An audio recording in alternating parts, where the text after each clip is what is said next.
My name is Rose Watson, and I've been married for a decade, living separately from my mother-in-law who resides far away.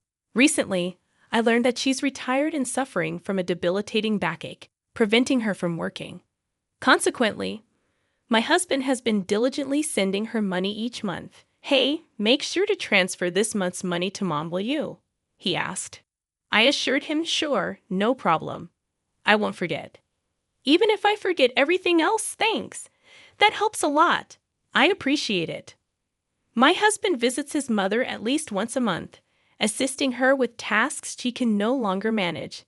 However, on one occasion, he returned from her place agitated, suddenly accusing me. "What the hell have you done?" Perplexed by his sudden anger, I stared blankly as he continued accusing me. "All this time, I've been struggling to send her money, and you didn't care about my feelings. I told you to transfer $1,000 every month." "I did transfer it," I insisted. "I'm telling you it's not been transferred. Do you have any idea how hard it is to send that $1,000? "I understand. I've had to take part-time jobs and scrounge for money just for that," he retorted. "Knowing all that, why didn't you send it?" "I did send it." "Why are you saying this?" "Just calm down a bit," I urged. "How can I be calm when Mom is struggling because she doesn't get the money from me and has even started doing piecework?" he exclaimed. "But I definitely did send it." "Are you saying my mom is lying?" I questioned.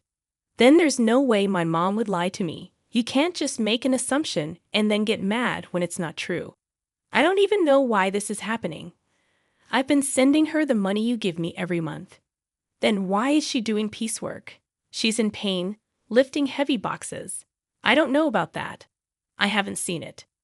"You never go to my family home." "I go every month, but you never come with me." "You just don't care about my mom," he accused. "That's not true. There's no need for me to go every month, and it's so far away." "I don't want to waste my only day off," I defended. "Waste your day off? It's visiting family. How can that be a waste?" he argued. "Well, that's your family. You wouldn't think twice about it, but you don't go to my family's house, do you?" I responded. "Of course not. You married into my family, but I didn't marry into yours. You shouldn't say things like that. It only causes trouble," he countered. "You're the one causing trouble," I muttered to myself, wondering if he even realized what he was saying. Frustrated, I tried to escape to the kitchen, but he followed me, still angry. "Huh. I'm not running away. I just want you to calm down. Maybe we should have a coffee and talk this through," I suggested. "I don't need that. Give me back all the money I've been giving you to send to my mom," he demanded. "Why are you saying that? I'm your wife of 10 years. I've never lied to you. You should just believe me when I say I've sent it," I pleaded. "I bet you've been spending my money. What'd you buy? Where's the $1,000 going every month?" he accused. "If I had bought something, there'd be new things in the house, right? But there aren't. If it were clothes, there'd be new clothes, but there aren't. I haven't bought a single piece of jewelry since we got married." "I don't understand why you're accusing me," I defended. "Even so, you must be using it for something. Or maybe you're saving it for yourself, planning to leave me," he speculated. "Why would you even think of divorce?" "We have kids," I questioned, bewildered by the sudden turn in our conversation. "I would never entertain such thoughts. How am I supposed to know I can't trust someone who lies like you? Why won't you understand that I've been sending the money to your mom?" "Then why isn't it reaching her?" "I have no idea. Could you be sending it to the wrong place? No way. I have your mom's bank account number registered with a bank. Unless she changes it, there's no way that could happen. Then the only thing I can think of is that you're stealing it."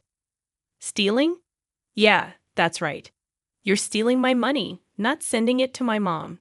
That's it. I want a divorce. I can't be with a thief like you. Let's get divorced. It's clear you've been stealing the $1,000 meant for my mom every month." "Hold on. Why does it have to come to this? What about our kids?" "I don't care about the kids. I don't need a wife who makes my mom suffer." No matter how much I tried to have a rational conversation, my husband just couldn't stay calm. and to say he didn't care about our kids. I've been desperately trying to make him believe me, but it's been hours of getting nowhere. Then there's nothing else to be done. After 10 years together, thinking this, I quietly responded to his demand for divorce. All right, divorce it is. Kicked out by my husband, I left the house with our child. Make sure you file the divorce papers. Conveniently, he had already prepared the divorce papers, as if he knew this would happen. I never thought I'd have to sign something like this, but now there was no other choice. I left the house, went straight to the office to file the papers, and decided to stay at my parents' house for now. My child was shocked by the sudden turn of events, but all I could do was reassure them with empty words, "It's going to be okay." Then, after settling down in a new place with my child, I got a call from my ex-husband, Mark. Something weird is happening. Out of the blue, Mark started talking as if we were still married. "What do you want with me, a stranger?" Now, I know we're strangers. You call me suddenly. Don't even ask about your child, and say something weird is happening. You sound much weirder, you know. Well, here's the thing. I've been sending the money to my mom myself, but she says it's not being transferred. Maybe you're not transferring it. That's impossible. I did it myself. I don't know about that. Maybe you're doing it unconsciously, or perhaps you only dreamed you did it. Don't compare me with you. Then don't call me. I'm not free to deal with this. You're working as usual. So, you're free. How much more will he belittle me? He must think I'm just sitting around doing nothing. My bank statement shows I sent the money. The money's been withdrawn, but my mom says she didn't receive it. What do you think that means? Maybe you sent it to the wrong person. Then where did I send it? I don't know. Maybe you're giving it to some other woman. That's ridiculous to me. It's ridiculous to even have this conversation, but Mark doesn't seem to think so. Anyway, I have nothing to do with it. Wait, that's too cold. You can't just cut ties so easily. I'm not cold. The moment you decided on divorce, you were out of my life. How can you cut ties so easily? A woman doesn't look back. What's the use of dwelling on the past? On you, it's a waste. I'm in trouble here, not my problem. Can't you at least listen to me? How utterly self-centered.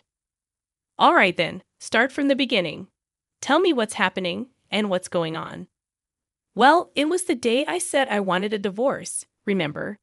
I went to check on Mom at her house, right? I asked her why she was doing piecework, even though I send her $1,000 every month. She said she hadn't received any transfers, so she had to do piecework to get by. Now I get it.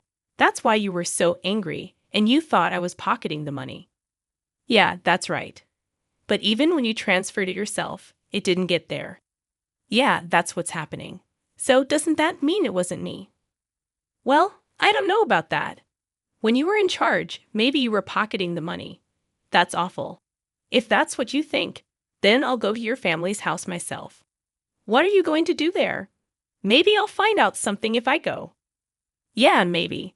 So we ended up going to my husband's family house together for the first time in a while. When we got there, his sister was there. Oh, why are you here, Selena? I came back because I'm worried about Mom. What about your husband? We're divorced, just like Mark. Oh, so you divorced and came back to your family home? Yes, I did. When did you come back? 6 months ago. 6 months? Never mind that. Mom, is it true that you didn't receive the money I sent? It's true. It doesn't change the fact that the money wasn't received, whether both of you are here or not. But did you print out your account record in your bank book lately? Yes, I did. Just 2 days ago. Can I see the bank book? Sure, you can't show that. Why would you show a bank book to someone else? You're a stranger now. Why would you think she'd show you something so important? Are you out of your mind? But we can't know if the money really wasn't deposited unless we check. You don't need to see it. Then I'll look. I'm her son. It shouldn't matter. Fine, look. There's hardly anything in there anyway. My mother-in-law said this and then fetched the bank book from a drawer in the next room. But when we looked at the bank book, there were deposits and withdrawals. Look, Mark, there's a deposit from you here. and it was withdrawn the next day. That's quite punctual. Before this, even if you deposited it, it wasn't withdrawn immediately. I couldn't go to the bank much because of my back pain. I would wait until it was absolutely necessary, but since Selena came back, she's been going to the bank for me, which has been a big help. Ever since Selena returned, she's been the one going to the bank. The money was always withdrawn the next day, according to the bank book. Mark and I instinctively looked at her. What? I don't know anything about this, she said desperately. But from what we see here, it looks like you withdrew it, Selena. Mom doesn't go to the bank, and maybe someone else has Mom's card and is withdrawing the money every month. I don't have a card. I'm afraid of losing it, so I never made one, she replied anxiously. Tell the truth, Selena, Mark urged. All right, it was me. Mom told me to withdraw the $1,000 she was getting each month. I saw it was being deposited every month, so I thought borrowing a little bit would be okay. If you're borrowing it, are you planning to pay it back? I interjected. I intend to pay it back. I just don't have the money for it right now, she confessed. Why would you do such a thing? Mark questioned. I really needed the money. I only borrowed it because I had to. Besides, Mom's managing to get by. Isn't that fine? Selena justified. Were you that desperate for money? His mother softened her tone and asked. Then Selena completely changed her tone from her previous assertiveness, now playing the role of a pitiful victim. If that's the case, it can't be helped. Mark was kind enough to send the money. But this is an unavoidable situation. Yeah, if sister was in trouble, it's the family's job to help after all, Mark reasoned. Despite his rage and accusations towards me, Mark forgave his sister as if nothing had happened. Hey, I was called a thief over this, and now you're just going to let it go because it's your sister. It can't be helped. She said she's in trouble. That's fine for your money, but don't you have something to say to me? I challenged. Not really. No, not even an apology after all the horrible things you said to me. Why should I apologize? I don't see any need to. I was hurt by what you said, Mark defended. Such a fragile mental state, I muttered to myself. Anyway, it's not like I did anything wrong, right? Selena was having a hard time, so this happened. It's not Mark's fault. He doesn't need to apologize, his mother supported. Isn't this just like being completely surrounded by enemies? Even if I speak the truth, this place is hostile territory. There's no doubt that anything I say will be met with opposition. Even though a quick look at the bank book would have clarified everything, I had to travel all this way just to be treated like this. Fine, if cutting ties with you costs me this much, it's a small price to pay. I'm leaving. Drive me to the station, I demanded. Why do I have to take you? We're divorced, remember? I don't have to do anything for you, a stranger, Mark retorted. Because I came all this way for you. You asked me for help, I argued. Did I? I don't remember asking you to come. I just wanted some advice. You came here on your own. You can leave on your own too. Mark snapped. That's right. You're not a couple anymore. Why should he take you? It makes sense for a husband, but not for a stranger, his mother added. What a group. No thank you or sorry for solving the issue. After spending 10 years with such a man, it felt like such a waste of time. Fine, I'll take a taxi. I don't need you, I declared, frustrated. I called the taxi and somehow managed to get home. As I arrived home, tears of frustration streamed down my face, and I swore never to listen to that man again. However, after a while, my husband called me. Maybe he had changed his mind and was about to apologize for what happened. Perhaps he'd explain that he had to act that way in front of his sister and mother. But my expectations were shattered. Can you lend me some money? He asked abruptly. Shouldn't you say something to me first? Oh, long time no see, I replied. That's not what I mean. You're being troublesome, you know. It's not normal to ask for money without even apologizing first. That's not true. We were a married couple after all. You could say we were a united fate. That's not the case anymore. The day we split up, our united fate dissolved. I still think we're a united fate, though. He keeps saying whatever he wants. So lend me some money, will you? Why? The truth is, I found out Selena has a huge debt. Wait, it's been quite a while since that day. Didn't you ask her what she spent the money on? I couldn't ask her that. It would have been too pitiful. Money is a delicate subject. Maybe her ex-husband had something to do with it. Or there might be some other reason.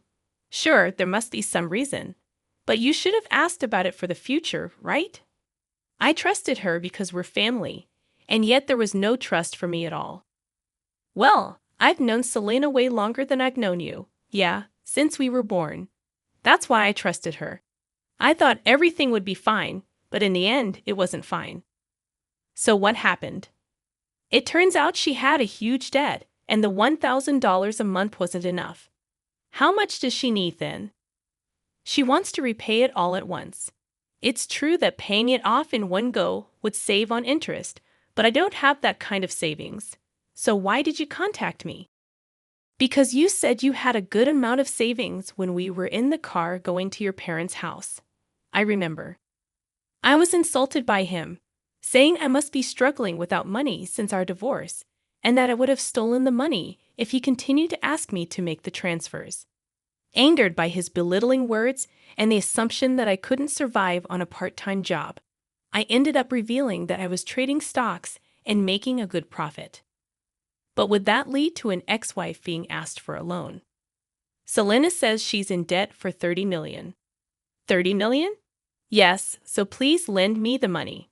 It's okay, right? First, why does she have such a huge debt? I was curious too, so I asked her. It turns out most of it was from shopping, and it's all brand items. She just can't control her desire when she sees them and ends up buying things. She put everything on revolving credit, so the interest adds up, and she keeps buying more every month. Before she knew it, her debt reached $30 million. She's really careless. Mark, laughing off his carelessness, is quite careless himself. She didn't understand how revolving credit works. She thought she could just pay a set amount each month, and eventually it would be paid off. I guess I can understand that feeling. I can't understand it at all. How could she take such a risk? And wasn't this the reason for her divorce? Now she finally realized the interest is piling up, and it's becoming a serious problem, so she came crying to me, but I don't have that kind of money. I told her I couldn't give more than $1,000 a month. Then she suggested borrowing from you. What? Why me? You said we were strangers, and you didn't even need to drive me to the station. That's all in the past. The past should be washed away like water under the bridge. What a selfish and convenient way of thinking. Would anyone accept that? So you could afford to lend it, right? Well, yes. I do have that much in savings. Then lend it to me. I just made a lot of money with stocks recently. So you win some, you lose some with stocks, right? Yeah, that makes sense. But didn't you say stocks were like gambling? Isn't it gambling? You always ridiculed me for playing the stock market, calling it a gamble. Right, did I? When you wanted a divorce, you hurried to separate because you said having a wife who gambles on stocks would lead to trouble. I said that when I didn't know how much you had saved. So that's why you asked me how much I had. That time you ridiculed me, but then I mentioned I had savings. Well, yeah, I didn't expect you to have that much, but I'm glad. I inquired, but even at that stage, you still dismissed it as gambling. Well, yeah, but let's not worry about it. I was foolish. All right, that's not all right. You are really cruel, and now you want money I saved for our child. You're worrying too much. Our child won't need that money for a long time. It's silly to start saving from now. Money rots if you don't use it. Money rots. I've never heard of money rotting. Think of this as an investment. It's like investing in me. Why would I invest in you? Just do it. Lending me the money would be the smartest move, right? Look, if I lend you money, it won't come back, right? You're still sending $1,000 a month to your mom. Where will you find the money to pay me back? All right, I'll pay back $11,000 a month. Are you crazy? How many years do you think it will take to repay it that way? Don't say that. I really regret it. Regret? Yeah, if we hadn't split up, I wouldn't have to beg you for money now. I have to ask, isn't that unjust? So you're just after my money? No, it's not like that. We don't have love, but we can rely on each other. It feels like I'm only being relied upon. You're so rigid. Thinking like that won't make you happy. We could even remarry. I didn't mind our marriage that much. Wow, I do mind. I don't want to be with someone who can't apologize. Fine, I apologize. Sorry. Is that good enough? What are you apologizing for? Explain in 400 characters or less what you did wrong. Ah, I just apologized because you said so. Pathetic. Don't ever call me again. Why? I apologized, so will you remarry me or help me? My sister is suffering. Shut up. Go to hell. Saying so, I forcefully ended the call and blocked his number. Later, I heard from mutual friends that Mark, despite saying it was impossible, couldn't refuse Selena. Being not only constantly nagged by Selena, but also persuaded by his mother to help. Consequently, he ended up borrowing money from a consumer finance company to repay her debt in full. Everything was settled, assuming Selena would work and gradually repay the debt. They thought so. However, far from working, she resumed her shopping habits. Despite having suffered before, she again made purchases on revolving credit. This burden eventually fell directly upon Mark to handle. When they confronted her about why things turned out this way, she reportedly said, "I never intended to buy anything." By the time I realized it, I had already processed the credit. Mark and his mother, naively believing Selena's words, just accepted it, saying she must be sick.